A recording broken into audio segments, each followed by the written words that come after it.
Kahit humina na ang ulang dulot ng habagat, lubog sa baha ang ilang bayan sa Pampanga. Mula sa Macabebe nakatutok live si Jamie Santos. Jamie.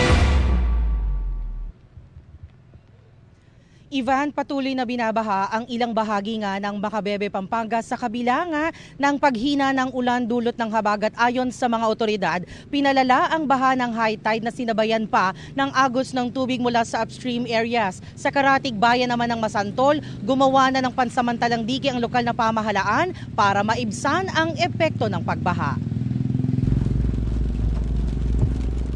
Nananatiling problema ang baha sa 17 barangay sa Macabebe, Pampanga. Sa barangay San Gabriel, may mga residenteng gumawa na ng improvised tulay sa kanilang bahay para di lumusong sa baha.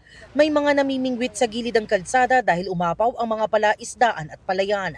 Sir, anong isda po nakukuha nyo dyan? Arroyo sa bayan. Business as usual naman sa supermarket na ito kahit binaha. Ito po ngayon, hindi pa po gaano matato. Kailangan ng pagtrabaho kahit pinaka-nag-ilang posil. Ayon sa MDRRMO, kahit hindi kalakasan ng ulan sa probinsya, nagdudulot ng baha ang pagbaba ng tubig sa Pampanga River mula sa upstream o matataas na lugar na sinabayan pa ng high tide. Yung pong mga upstream towns, areas, nakaranas po ng malakas na pag-ulan. So bumababa po patuloy papuntang Pampanga River. At the same time, ang high tide po natin ngayong araw na to ay 4.6 feet. So nagsasalubong po ang high tide at saka yung bumababang tubig galing sa upstream. Kaya po lumalaki yung tubig dito sa mga barangays ng Macabebe. Bukas hanggang Huwebes, inaasahang tataas pa ang high tide sa 4.9 feet hanggang 5.2 feet. Suspendido na ang klase bukas sa mga coastal barangay ng Macabebe.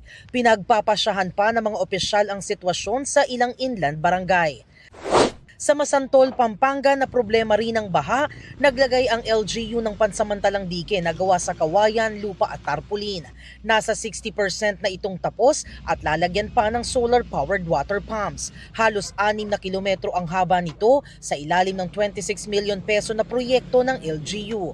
Ayon kay Masantol Mayor Danilo Ginto, sinimulan nila ang proyekto habang nakahinto ang ilang flood control projects ng national government. Magmula po dito sa pantalan dyan hanggang po sa boundary namin ng Macabebe, Santa Maria, nilagyan po namin ng bamboo yan.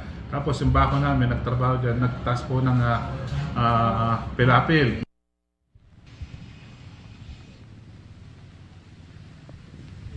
Ivan, patuloy na binabantayan ng mga otoridad ang sitwasyon sa Masantol at dito nga sa Macabebe, Pampanga. Pinapayuhan din nila yung mga residente na manatiling alerto at sundin ang abiso ng kanilang lokal na pamahalaan. At yan ang latest mula rito sa Macabebe, Pampanga. Balik sa iyo, Ivan. Maraming salamat, Jamie Santos.